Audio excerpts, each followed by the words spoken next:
हिंदी साहित्य quick revision with आरती शर्मा। दोस्तों, आपको मेरा चैनल पसंद आए तो इसे लाइक करें, शेयर करें, सब्सक्राइब करें। साथ ही साथ मेरे अगले वीडियोस के नोटिफिकेशंस को पाने के लिए बेल आइकन को प्रेस करें। दोस्तों, आज हम करेंगे कहानी पार्ट 2, जिसमें हम देखेंगे प्रेमचंद युग की कहानियां। ठीक है, ध्यान दें, नोट है यहां पर, गौर करेंगे दोस्तों। काव्य का छायावाद और राजनीति का गांधीवाद। ठीक है, काव्य का छायावाद और राजनीति का गांधीवाद हिंदी कथा साहित्य में प्रेमचंद युग के नाम से जाना जाता है। किस नाम से? प्रेमचंद युग के नाम से जाना जाता है। प्रेमचंद ने गांधीवाद को और जयशंकर प्रसाद ने छायावाद को कहानियों में कलात्मक प्रतिष्ठा प्रदान की है। कैसी प्रतिष्ठा? कलात्मक प्रतिष्ठा प्रदान की है। किसने? प्रेमचंद और जयशंकर प्रसाद ने। प्रेमचंद ने गांधीवाद को, ठीक है, और जयशंकर प्रसाद ने छायावाद को कहानियों में कलात्मक प्रतिष्ठा प्रदान की है। तो ये बात याद रखें। ठीक है, तो प्रेमचंद का संबंध किससे है? गांधीवाद से। जयशंकर प्रसाद का संबंध किससे है? छायावाद से। ठीक है, तो ये बातें आप ध्यान रखेंगे दोस्तों, गौर करेंगे। मुंशी प्रेमचंद जिनका वास्तविक नाम क्या था? नवाब राय। ठीक है, मुंशी प्रेमचंद का नाम नवाब राय था। ठीक, इन्हें कहानी सम्राट भी कहा जाता है। क्या? कहानी सम्राट भी कहा जाता है। ठीक है, इनकी कहानी सोजे वतन, ध्यान से सुने, सोजे वतन जो कि 1907 ईस्वी में आई हुई कहानी है।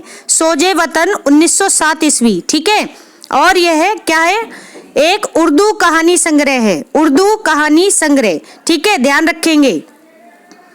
साथ ही राष्ट्रीय भावना के चलते इस पुस्तक को, ठीक है, राष्ट्रीय भावना के चलते उर्दू कहानी संग्रह को अंग्रेजों ने क्या कर दिया था? जब्त कर लिया था। और ये किसका कहानी संग्रह है? मुंशी प्रेमचंद का। ठीक है, नाम याद रखें, सोजे वतन। यह जब्त कर लिया गया था अंग्रेजों के द्वारा, इसी दृष्टि से ये क्या है? इंपॉर्टेंट है। ठीक है, याद रखेंगे आप, 1907 ईस्वी में आया हुआ है, उर्दू कहानी संग्रह है। ठीक, अब देखते हैं दोस्तों प्रेमचंद की कहानियां। ठीक है, तो ध्यान दें। बड़े घर की बेटी कब आया? ये 1910 ईस्वी में आई इनकी कहानी है।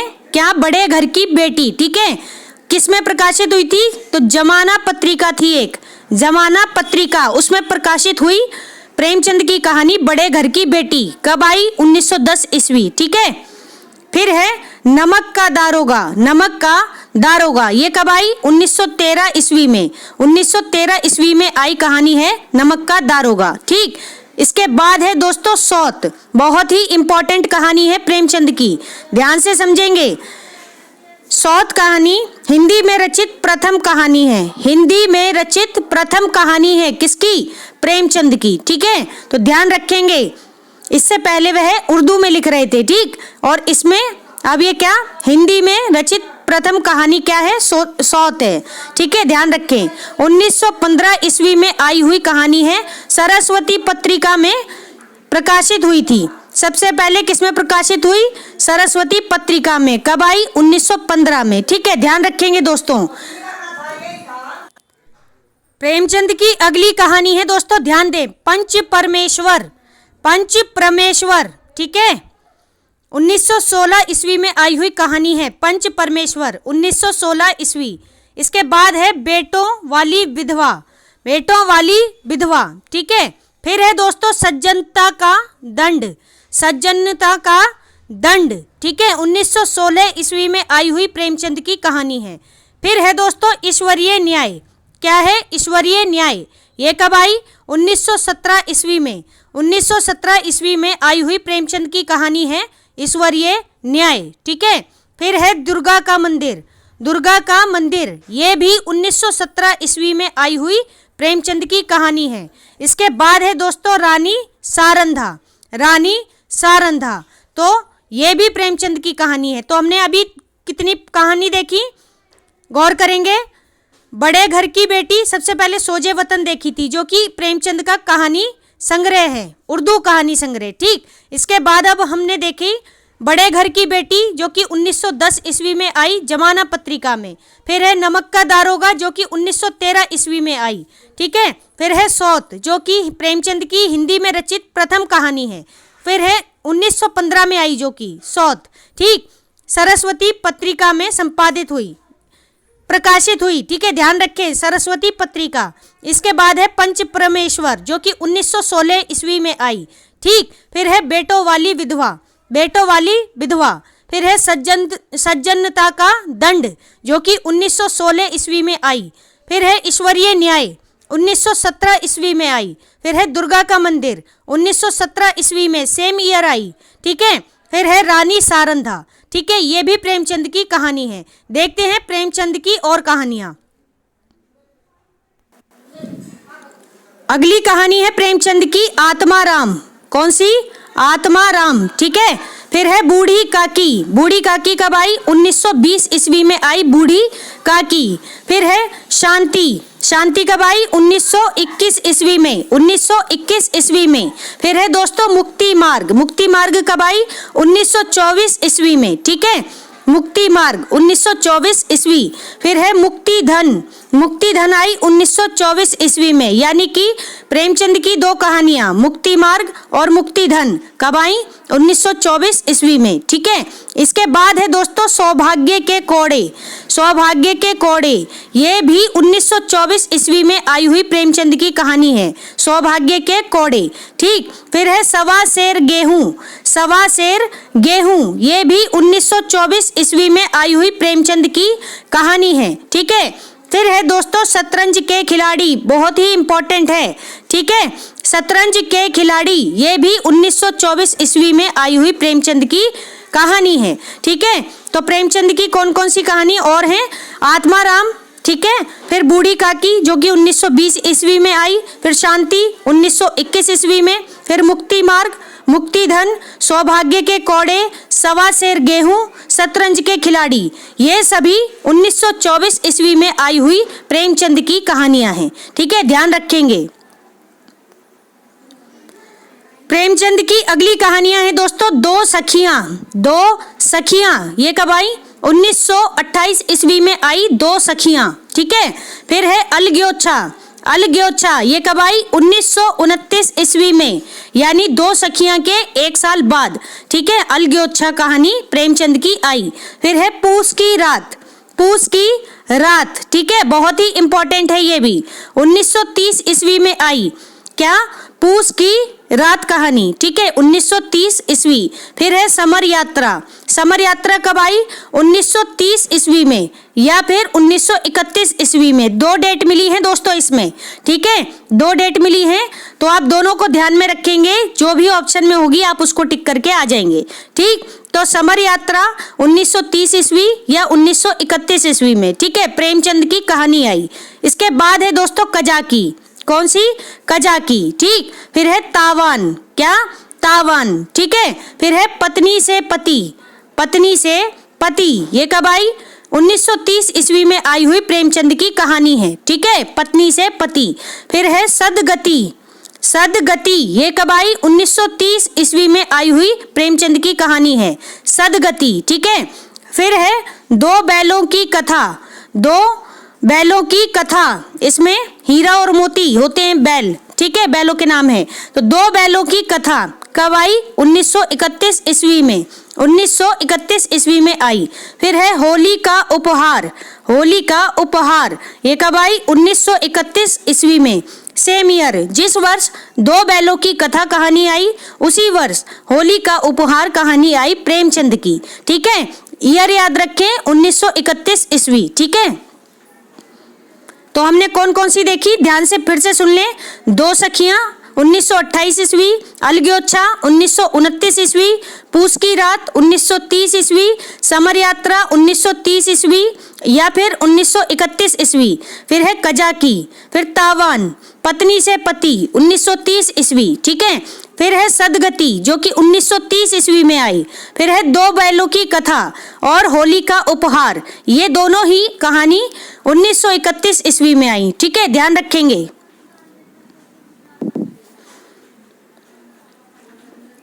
गौर करेंगे दोस्तों, ध्यान दें। प्रेमचंद की अगली कहानियां हैं कौन सी? ठाकुर का कुआं, ठाकुर का कुआं। ठीक है, इंपॉर्टेंट है। वैसे तो प्रेमचंद की सभी कहानियां इंपॉर्टेंट है क्योंकि इन्हें कहानी सम्राट यूं ही नहीं कहा जाता दोस्तों। ठीक है, तो ध्यान रखें। ठाकुर का कुआं किसकी है? 1932 ईस्वी में आई हुई प्रेमचंद की कहानी है। ठीक है, फिर है ईदगाह, ईदगाह जिसके पात्र कौन है? अमीना और हामिद। ठीक है, ध्यान रखें। ईदगाह बहुत ही प्रसिद्ध कहानी है प्रेमचंद की, 1933 ईस्वी में आई हुई कहानी है ईदगाह। ठीक है, इसके बाद है नशा, नशा कब आई? 1934 ईस्वी में। ठीक है, 1934 ईस्वी में आई नशा कहानी किसकी? प्रेमचंद की। फिर है दोस्तों बड़े भाई साहब, बड़े भाई साहब ये कब आई? 1934 ईस्वी में, बड़े भाई साहब। ठीक है, फिर है दोस्तों कफन, कफन ये भी बहुत इंपॉर्टेंट है। ठीक है, ध्यान से समझेंगे। कफन कहानी किसकी है? प्रेमचंद की कहानी है। कब आई? 1936 ईस्वी में आई, 1936 ईस्वी। इसी वर्ष प्रगतिशील लेखक संघ की स्थापना की थी किसने? प्रेमचंद ने। कहां पर? लखनऊ में। ठीक है, ध्यान रखेंगे दोस्तों। और यह है प्रेमचंद की यानी कि कफन कहानी प्रेमचंद की अंतिम कहानी है। इस दृष्टि से भी यह बहुत महत्वपूर्ण कहानी है। अंतिम कहानी पूछी जाएगी प्रेमचंद की तो बताएंगे कफन। कब आई? 1936 ईस्वी में। ठीक है, फिर है सप्त सरोज, सप्त सरोज क्या है? ये प्रेमचंद की कहानियों का संग्रह है, सप्त सरोज। ठीक है, फिर है दोस्तों मानसरोवर, बहुत ही इंपॉर्टेंट कहानी संग्रह। ठीक है, यह कितने भागों में है? तो मानसरोवर 8 भागों में है, 8 भागों में है जिसके अंतर्गत 300 कहानियों का संग्रह किया गया है। कितनी कहानियों का? 300 कहानियों का संग्रह किया गया है। ठीक है, याद रखेंगे, बहुत ही इंपॉर्टेंट बातें हैं दोस्तों। प्रेमचंद की कहानियों को बहुत ही अच्छे से कर लें आप। ठीक, तो अभी हमने कौन कौन सी कहानी पढ़ी इसमें एक बार फिर से देखेंगे आप। ठाकुर का कुआं, ठाकुर का कुआं कब आई? 1932 ईस्वी। फिर है ईदगाह कब आई? 1933 ईस्वी। फिर है नशा, ये आई 1934 ईस्वी। सेम उसी ईयर आई बड़े भाई साहब 1934 ईस्वी। फिर आई कफन ठीक 2 साल बाद 1936 ईस्वी में, जो कि प्रेमचंद की कैसी कहानी है? अंतिम कहानी है। ठीक है, ध्यान रखें। फिर है सप्त सरोज, ये इनका कहानी संग्रह है। ठीक है, इसके बाद है मानसरोवर, 8 भागों में है और 300 कहानियों का संग्रह है प्रेमचंद की कहानियों का। ठीक है, ध्यान रखेंगे दोस्तों, ये सभी बातें प्रेमचंद की कहानियों से संबंधित बहुत ही इंपॉर्टेंट बातें हैं। प्रेमचंद एक बड़ा नाम है, पूरा युग है इनके नाम से। ठीक है, इसलिए इनको अच्छे से पढ़ लें आप। अगले कहानीकार हैं दोस्तों, ध्यान देंगे कौन है? चंद्रधारी लिखा है यहाँ पे, गलत है, मिस प्रिंट है। ठीक है, तो चंद्रधर शर्मा गुलेरी, चंद्रधर शर्मा गुलेरी जी की कहानियां देखते हैं, गौर करेंगे। सुख में जीवन बहुत ही इंपॉर्टेंट। ठीक है, सुख में जीवन 1911 ईस्वी में आई चंद्रधर शर्मा गुलेरी जी की कहानी है। ठीक है, भारत मित्र पत्रिका में प्रकाशित हुई थी। भारत मित्र पत्रिका में कौन सी? सुख में जीवन। कब आई? 1911 में। किसकी कहानी है? गुलेरी जी की कहानी है। ठीक है, फिर है बुद्धू का कांटा, बुद्धू का कांटा ये कब आई? सुख में जीवन के 3 साल बाद यानी कि 1914 ईस्वी में। ठीक है, 1914 ईस्वी में आई बुद्धू का कांटा। ठीक, फिर है उसने कहा था, सबसे ज्यादा प्रचलित कहानी है इनकी। ठीक है, उसने कहा था, किसकी है ये? चंद्रधर शर्मा गुलेरी जी की कहानी है, उसने कहा था। कब आई दोस्तों? 1915 ईस्वी में आई हुई गुलेरी जी की कहानी है। ठीक है, और यह किसमें प्रकाशित हुई थी? तो सरस्वती पत्रिका में प्रकाशित हुई थी। कौन सी? उसने कहा था। कब आई? 1915 में। और जो अब बात बता रही हूं उसको आप ध्यान से रखेंगे याद। ठीक है, क्या है? फ्लैशबैक पद्धति पर आधारित कहानी है। फ्लैशबैक पद्धति, ये शब्द आप ध्यान रखेंगे। ठीक है, तो पूछा जा सकता है कि चंद्रधर शर्मा गुलेरी जी की वह कहानी कौन सी है जो कि फ्लैशबैक पद्धति पर आधारित है। तो आप बताएंगे उसने कहा था। ठीक है, उसने कहा था। और ये हिंदी की पहली मौलिक और कलापूर्ण कहानी भी है। हिंदी की पहली मौलिक और कलापूर्ण कहानी भी है। ठीक है, ये किसने कहा है? तो राजेंद्र यादव ने कहा है। राजेंद्र यादव ने कहा है कि चंद्रधर शर्मा गुलेरी जी की कहानी उसने कहा था। ठीक है, हिंदी की पहली मौलिक और कलापूर्ण कहानी है। ठीक है, तो नाम याद रखें, राजेंद्र यादव का वक्तव्य है ये। ठीक है, तो अभी हमने कौन कौन सी देखी, एक बार हम फिर से देख लेते हैं। चंद्रधर शर्मा गुलेरी जी की कहानियां। ठीक है, सुखमय जीवन 1911 ईस्वी में आई, जो कि भारत मित्र पत्रिका में प्रकाशित हुई। फिर है बुद्धू का कांटा, ये कब आई? 1914 ईस्वी में। फिर है उसने कहा था कब आई? 1915 ईस्वी में आई, सरस्वती पत्रिका में प्रकाशित हुई। फ्लैशबैक पद्धति पर आधारित है और हिंदी की पहली मौलिक और कलापूर्ण कहानी है। ठीक है, किसके अनुसार? राजेंद्र यादव के अनुसार। ठीक है, ये बहुत ही महत्वपूर्ण बातें हैं, आप याद रखेंगे। अगले कहानीकार हैं दोस्तों जयशंकर प्रसाद। ठीक है, जयशंकर प्रसाद छायावाद के एक स्तंभ हैं। ठीक है, छायावाद के 4 स्तंभों में से एक हैं जयशंकर प्रसाद। ठीक है, और ये भी बहुत ही बड़ा नाम है। ठीक, तो इनको भी आप अच्छे से करेंगे। ठीक है, इनकी कहानियों को ध्यान दें। इनकी कहानी है ग्राम। कौन सी? ग्राम। ये इनकी प्रथम कहानी है। जयशंकर प्रसाद की प्रथम कहानी है ग्राम। कब आई? 1911 ईस्वी में आई हुई कहानी है। ठीक है, और बांग्ला कहानी शैली का प्रभाव इस कहानी पर है। ठीक है, प्रेमचंद की कहानी है ग्राम, जो कि इनकी पहली कहानी है, 1911 में आई हुई कहानी है। ठीक है, और प्रेमचंद की कहानी जयशंकर प्रसाद, मैंने नाम गलत बोल दिया है, जयशंकर प्रसाद की कहानी है ग्राम। ठीक है, इस पर बांग्ला कहानी शैली का भी प्रभाव मिलता है। ठीक, और ये प्रकाशित किस में हुई थी ग्राम कहानी? तो दोस्तों इंदु पत्रिका में प्रकाशित हुई थी। इंदु पत्रिका, ये नाम याद रखेंगे, इंदु पत्रिका। ठीक है, फिर है दोस्तों छाया कहानी। छाया 1912, यानी कि ग्राम के ठीक 1 साल बाद इनकी दूसरी कहानी कौन सी? छाया आई, जो कि इनका पहला क्या है? कहानी संग्रह है। पहला कहानी संग्रह है किसका? जयशंकर प्रसाद का। ठीक है, और हिंदी का प्रथम कहानी संग्रह भी है क्या? छाया। इस दृष्टि से यह बहुत ही महत्वपूर्ण है। ठीक है, 1912 में आया, कहानी संग्रह है। ठीक, इसके बाद है दोस्तों प्रतिध्वनि। ये कब आई?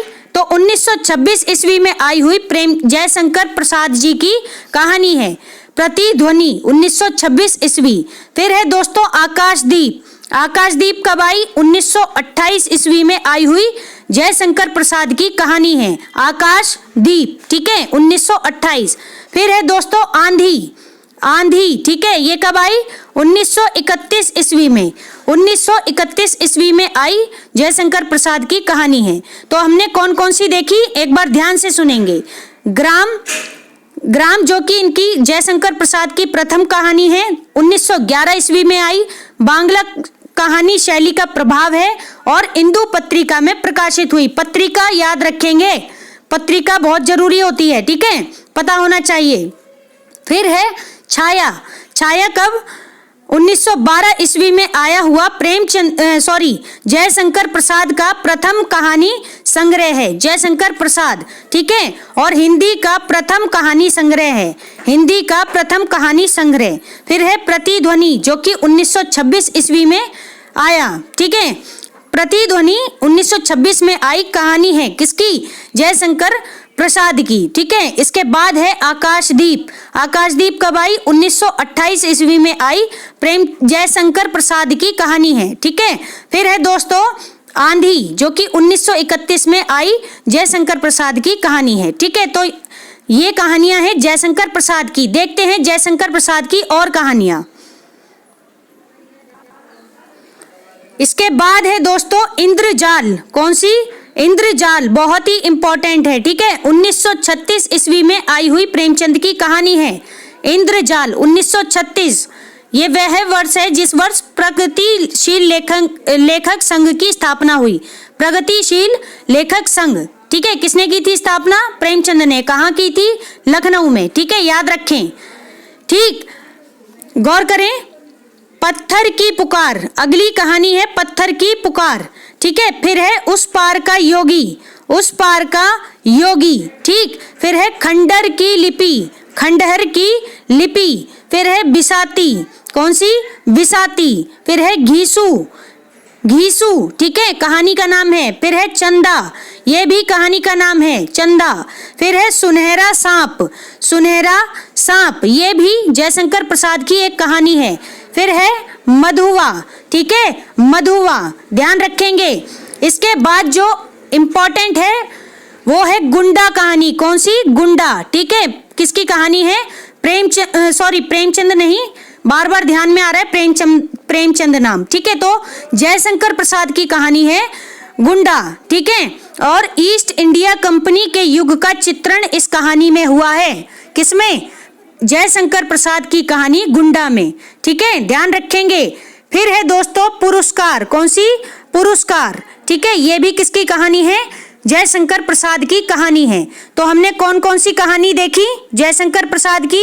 एक बार आप फिर से देखेंगे, ठीक है, गौर करें। इंद्रजाल जो कि 1936 ईस्वी में आई। फिर है पत्थर की पुकार। फिर है उस पार का योगी। फिर है खंडहर की लिपि। फिर है विसाती। फिर घीसू। फिर चंदा। फिर सुनहरा सांप। फिर है मधुआ। फिर है गुंडा। गुंडा क्या है? जयशंकर प्रसाद की कहानी है जिसमें ईस्ट इंडिया कंपनी के युग का चित्रण हुआ है। ईस्ट इंडिया कंपनी याद रखें, ठीक है, अंग्रेजी में इसे शॉर्ट में EIC भी कहते हैं, ठीक। और पुरस्कार, पुरस्कार भी जयशंकर प्रसाद की कहानी है, ठीक है। देखते हैं जयशंकर प्रसाद की और कहानियां कौन सी है। चूड़ी वाली, चूड़ी वाली, ठीक है। फिर है नूरी। फिर देवरथ, ठीक है। देवरथ क्या है? ये भी कहानी है किसकी? जयशंकर प्रसाद की। इसमें किसका चित्रण हुआ है? तो बौद्ध धर्म, बौद्ध धर्म और उसके विकृत वज्रयानी रूप का चित्रण हुआ है। किसमें? देवरथ कहानी में, ठीक है। बौद्ध धर्म और उसके विकृत वज्रयानी रूप का चित्रण हुआ है देवरथ कहानी में। किसकी कहानी है देवरथ? जयशंकर प्रसाद की कहानी है, ठीक है। फिर है छोटा जादूगर, इंपॉर्टेंट है ये भी, ठीक। छोटा जादूगर, ये कहानी भी जयशंकर प्रसाद की है। फिर है दोस्तों सालवती, सालवती, ठीक है, इंपॉर्टेंट ही है, इंपॉर्टेंट कहानी है बहुत ज्यादा। क्यों इंपॉर्टेंट है? क्योंकि यह जयशंकर प्रसाद की अंतिम कहानी है। कैसी कहानी? अंतिम कहानी है। कौन सी? सालवती, ठीक है। आप ध्यान रखेंगे, कोई भी कहानीकार हो, उपन्यासकार हो, उनकी पहली और अंतिम रचनाएं, साथ में उनकी अधूरी रचनाएं, ये तीन बातें आप हर चीज में, हर विधा में, ठीक है, हर विधा में आप दिमाग में रख के चलेंगे। ये इन तीन चीजों पे, इन तीन बातों पे तो आपको नजर रखनी ही है, ठीक है, गौर करें। फिर है तानसेन और रसिया बालम, तानसेन और रसिया बालम, ठीक है। ये क्या है? बांग्ला कहानी शैली का प्रभाव है इस कहानी पर, तानसेन और रसिया बालम कहानी पर। किसकी है तानसेन और रसिया बालम कहानी? तो जयशंकर प्रसाद की कहानी है जिस पर बांग्ला कहानी शैली का भी प्रभाव है, ठीक है। तो इस प्रकार हमने क्या देखा? हमने देखा कि जयशंकर प्रसाद की कहानी है कौन कौन सी? चूड़ी वाली, चूड़ी वाली, नूरी, देवरथ, देवरथ कहानी में किसका चित्रण हुआ है? बौद्ध धर्म और उसके विकृत वज्रयानी, वज्रयानी शाखा थी ये बौद्ध धर्म की, ठीक है, हीनयान वज्रयान, ठीक है, अगर आपने पढ़ा हो तो, ठीक। तो उसके विकृत वज्रयानी रूप का चित्रण है, ठीक है। फिर है छोटा जादूगर। फिर है सालवती जो कि जयशंकर प्रसाद की अंतिम कहानी है, सालवती, ठीक है। फिर है तानसेन और रसिया बालम, तानसेन और रसिया बालम, ये क्या है? इस कहानी पर बांग्ला कहानी शैली का प्रभाव भी है। तो ये सभी थी दोस्तों जयशंकर प्रसाद की कहानियां, ठीक है। अगले कहानीकार हैं दोस्तों राधिका रमन प्रसाद सिंह। राधिका रमन प्रसाद सिंह, ठीक है, याद रखें। इनकी कहानी है कानों में कंगना। कानों में कंगना कब आई? 1913 ईस्वी में आई हुई राधिका रमन प्रसाद सिंह जी की कहानी है और यह इंदु पत्रिका में प्रकाशित हुई थी। किसमें? इंदु पत्रिका में। बहुत ही इंपॉर्टेंट कहानी है कानों में कंगना। कब आई? 1913 ईस्वी में। 1913 ईस्वी में रविंद्रनाथ टैगोर को गीतांजलि पुरस्कार भी, गीतांजलि पर नोवेल, इनकी रचना है गीतांजलि, जिस पर नोबेल पुरस्कार मिला था, ठीक है, 1913 ईस्वी। याद रखें, कानों में कंगना किसकी कहानी है? राधिका रमन प्रसाद सिंह की कहानी, इंदु पत्रिका में प्रकाशित हुई थी, ठीक है। फिर है दोस्तों बिजली। बहुत ही महत्वपूर्ण कहानी है राधिका रमन प्रसाद सिंह जी की, बिजली, ठीक है। ये भी कब आई? तो ये भी 1913 ईस्वी में आई हुई कहानी है, ठीक है, और बहुत ही महत्वपूर्ण कहानी है, ठीक है। तो ध्यान रखेंगे राधिका रमन प्रसाद सिंह जी की दो कहानियां, कानों में कंगना और बिजली, ठीक है। ये दोनों कहानियां 1913 ईस्वी में आई, ठीक है। कानों में कंगना प्रकाशित हुई इंदु पत्रिका में और बिजली कहानी इनकी महत्वपूर्ण कहानी है। किसकी? राधिका रमन प्रसाद सिंह जी की, ठीक है। अगले कहानीकार हैं चतुरसेन शास्त्री। चतुरसेन शास्त्री नाम याद रखेंगे। इनकी कहानी है दुखवा में कासो कहूं मोरी सजनी। दुखवा में कासो कहूं मोरी सजनी, ठीक है। बांग्ला कहानी, एक बांग्ला कहानी है जिसका नाम है सैली समा बेगम। सैली समा बेगम बांग्ला कहानी है, ठीक है। किसकी है? हरि साधन मुखोपाध्याय की। हरि साधन मुखोपाध्याय की बांग्ला कहानी है सैली समा बेगम, ठीक है। इसका रूपांतर है क्या? दुखवा में कासो कहूं मोरी सजनी। दुखवा में कासो कहूं मोरी सजनी किसकी है? ये चतुरसेन शास्त्री जी की रूपांतरित कहानी है, ठीक है। याद रखें, बांग्ला कहानी सैली समा बेगम जो कि हरि साधन मुखोपाध्याय की कहानी है, इसका रूपांतर है, ठीक है। फिर है अम्बपालिका। अम्बपालिका, ठीक है, ये भी किसकी कहानी है? तो अम्बपालिका चतुरसेन शास्त्री जी की कहानी है। फिर है प्रबुद्ध। कौन सी? प्रबुद्ध, ठीक है। फिर है भिक्षुराज। फिर है बावर्चिन, ठीक है, भिक्षुराज और बावर्चिन। फिर है हल्दी घाटी में। हल्दी घाटी में किसकी कहानी है? चतुरसेन शास्त्री जी की। फिर है बाण वधु। बाण वधु ये कहानी किसकी है? चतुरसेन शास्त्री जी की कहानी है, ठीक है। तो याद रखें दोस्तों, चतुरसेन शास्त्री जी की कौन कौन सी कहानी है, एक बार फिर से सुने। दुखवा में कासो कहूं मोरी सजनी, ठीक है। बांग्ला कहानी सैली समा बेगम, ठीक है, जो कि हरि साधन मुखोपाध्याय की कहानी है, इसका रूपांतर है, ठीक है। याद रखेंगे, ये बहुत ही इंपॉर्टेंट है, इसीलिए मैं बार बार आपको रिपीट कर रही हूँ, ठीक है। फिर है अम्बपालिका। अम्बपालिका, फिर है प्रबुद्ध, फिर है भिक्षुराज। फिर है बावर्चिन, बहुत ही इंपॉर्टेंट कहानी है बावर्चिन, किसकी है? चतुरसेन शास्त्री जी की। फिर है हल्दी घाटी में, ठीक है। फिर है बाण वधु, ये किसकी कहानी है? तो दोस्तों चतुरसेन शास्त्री जी की कहानी है बाण वधु, ठीक है। ये सभी कहानियां किसकी हैं? चतुरसेन शास्त्री जी की, ठीक है। तो दोस्तों ध्यान से पढ़ेंगे आप, ठीक। तो दोस्तों हमारा आज का ये वीडियो यहीं समाप्त होता है। Thanks for watching. अगर आपको मेरे वीडियोस पसंद आ रहे हैं तो इन्हें लाइक करें, शेयर करें, मेरे चैनल को सब्सक्राइब करें। साथ ही साथ मेरे अगले वीडियोस के नोटिफिकेशंस को पाने के लिए बेल आइकन को प्रेस करें। धन्यवाद दोस्तों।